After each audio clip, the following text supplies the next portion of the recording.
At Bianchi Honda, we want to exceed your expectations for customer service. From our gorgeous showroom and accommodating staff to our extraordinary selection of Honda vehicles and industry-leading service department. Your vehicle should be the best choice for you, and you can find it here at Bianchi Honda. I'm Jason Perico, and I promise to always make it worth a visit.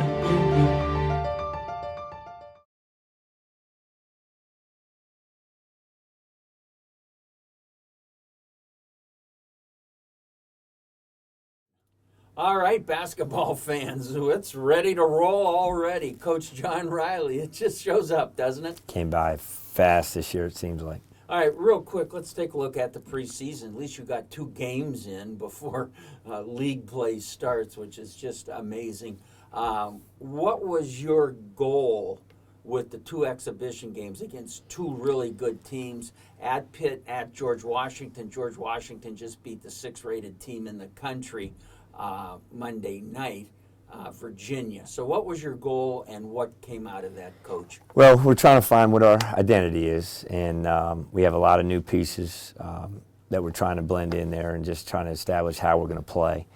And our preseason with Pitt, GW, and then we had Penn State Barron just this past weekend was as challenging as we've ever had. So we definitely don't have any false illusions. We know areas of concern. We know areas where we need to work. I think we're definitely not close to being a finished product. But those games were great tests because anytime we turn the ball over, they penalize us. We always try to be a very good defensive team, a rebounding team. We try to share the ball offensively. But in those games, we were, with the new rule changes, we were in foul trouble immediately. Everybody.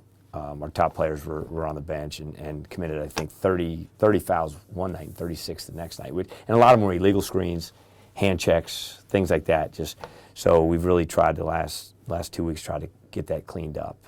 But it was Pitt was a great experience playing against a very good team. DC playing at GW was a great experience, and we were able to take Sunday and spend some time in DC. So that was nice. And then the Barron scrimmage. So. It's time to get going. I think games will help us. I think you learn better when you get into a good routine.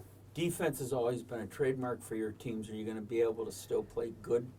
I hate to use the term hard defense. What are your adjustments after these? I think so.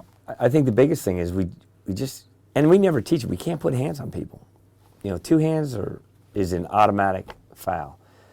They've changed how you can play in the post, but we're still not going to play with an arm bar in the post. And we always say fouling negates good defense. So we need to be very, very aggressive. There are areas that you can be physical in terms of boxing out, in terms of you can be very, very aggressive there. But we've got to really do a better job of playing in stances, playing with our feet, and just getting our hands around the ball so teams can't pick us apart. What did you learn most in those 2 Division I exhibition games? That we have a ways to go. And not that the last couple teams we've had would have fared any better. I thought we competed hard through both games. I didn't think execution-wise we struggled just in terms of knowing looks. But there were a lot of good things, but we have a long ways to go. All right, now I saw a lot of names on the roster. Are you redshirting anybody? How many are you dressing? Is it too early to tell? We're only going to dress 15 at the games, and that's a big bench. Only. That's a lot of. Now I'll probably play 9, 10 usually. That's just the facts of the matter. We have a couple walk-ons, and a walk-on in our program is treated as anybody else. We've had some wonderful walk-ons over the years, and anytime. We've had a lot of coaches' sons. I'll always take them because they can help in so many ways. And who knows, sometimes they can develop into guys that get into the rotation. But the key is we don't want to lose our bench. I think if we dress any more than that, I think it'll lose our bench. Our bench has been a great source of energy for us over the years. And they have to be very, very unselfish and really support the guys on the court. So Joe Fustine probably will not dress this year. Will Asplund will not dress this year. And then we'll have one more guy that will not dress. But if someone gets injured, then we will dress. We're still trying to figure that out. Now, do you have a starting 5? Is it still too early? We're still. We don't even want to ask about We're still. location, I mean, right? We're still trying to figure that out. In the Pitt game, one of our starters, C.J. Bird, got hurt and hurt his ankle pretty badly early in the game. Now he was able to finish that game, and he hobbled around the GW game, and still I think had 15, 16 points in the GW game. Now he hasn't practiced in a week, so there's some things up in the air. This is Tuesday as we're taping this. We're still trying to figure it out, but we have a pretty good idea who our top 8, 9, 10 guys are. So you are right now. It's just a matter of playing that 8 or 9 at certain times, Yes, and right? just You trying got to the figure. guys, you just don't know when. Trying to figure it out. And again, there's so many open positions. We need our returners. You know, Matt Dogan had broken his foot, so he's been out. Now he's just been back the last week and a half, 2 weeks.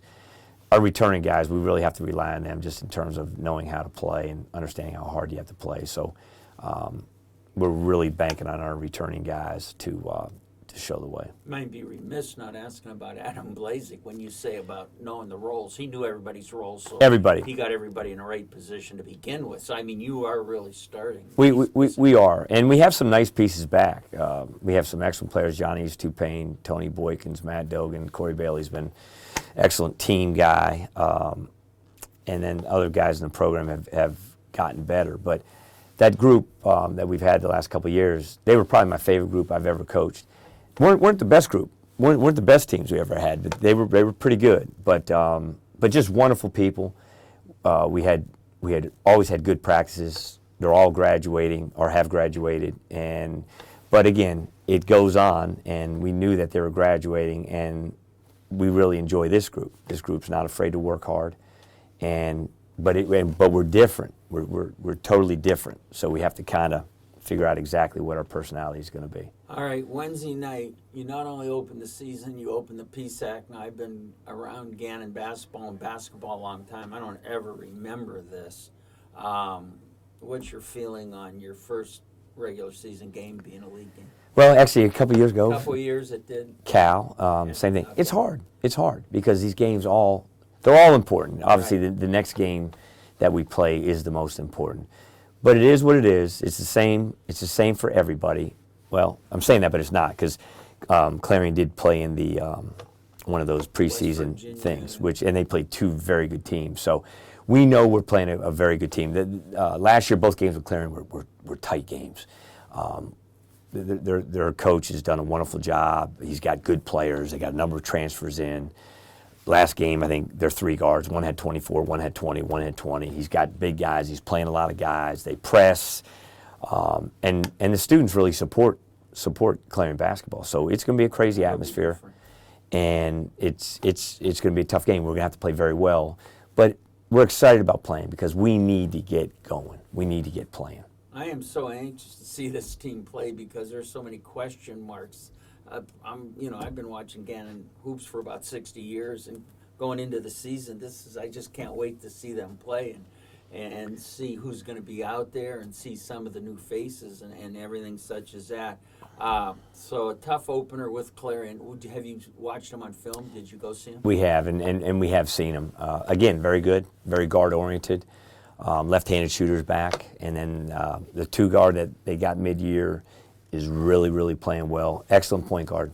They have two guards from Penn Hills in the starting lineup that played for Jim Rocco, former Gannon player, and their point guard's tremendous. Transferred in from a school down in South Carolina, so extremely experienced. And again, they're going to play fast, and they're going to press and trap. So got to be strong with the ball. One-on-one defense is huge because they're such good players, and it's definitely going to test us. But we're okay with going on the road. We've really been pretty good on the road over the years. It's just us. So we've got to show a lot of guts. People talk about the 30-second clock rather than 35-second. I'm like, 5 seconds. I said, I'll tell you what, I always thought 5 seconds was a long time. If you make a team use up 9 seconds to get the ball set up, their offense, all of a sudden, they really have about 3 to 5 It's changed a lot. I can't believe. I think it helps your defense. I'm hoping, and again, we're trying to build our defense. But it does. And a lot of teams, there's a lot of pressure. Soft presses and 1-2-2, 2-2-1, just to use clocks so that you get it over. You only have so much time left. And so it's gonna be interesting how it plays out, how it affects scoring. and as well as the officials are really being mandated to call the game a lot tighter. So our 2 games at GW, I mean, we killed ourselves. I think GW shot 49 free throws and Pitt shot 36 or something. So that's not good. So hopefully we have to be able to adjust and yet still compete as hard as we can. And they got rid of the closely guarded call. I don't know how you feel. I'm kind of glad because that rule was just so subjective. I agree. Is he close? Isn't he close? Oh, did he start? Did he break the count? Yeah, it didn't make sense. You don't know. The official halftime just I agree. was showing he counted, but I don't think they were thinking. It's going to make it harder, though, because now that's one less area that to get the ball late. Right. You know, sometimes you get that 5-second call. So now I don't know if we have to trap, foul, whatever. And we're all learning as we play more games. We're learning. I think the one that's is really hard. I don't quite understand this one either. Is that I can't call a timeout. And which late in the game, you're up 1, and we're trying to inbound the ball. Yeah. And now it's all on the guy inbounding the ball. There's a lot of things going, and if I yell timeout, again, the officials won't grant it. It's got to come from players. So by the time I yell timeout, our players yell timeout. It's probably over. I mean, it's probably too late. So our IQs have to get better. We have to think the game. We have to know the count. And again, I think we're all going to learn as we go. And it's just impossible, but it's crazy. You really don't get a break. Saturday and Sunday, you have a good Millersville team. You have a good Shippensburg team coming in. Both games count. And I know it's impossible to look ahead. You're probably usually pretty familiar with those. Yes. Again, we respect them all, and it's always different when you play back-to-back. That was a nice thing about playing Pitt and GW back-to-back, that we're getting in the groove of doing that. And toughness wins, and those teams are going to come in hungry. They're both well-coached teams. We lost at Millersville last year in a crazy game in overtime, and we beat a good Shippensburg team on their court. So, again, our focus is on Wednesday's game, and then once we play that, we'll shift focus. We kind of delegated.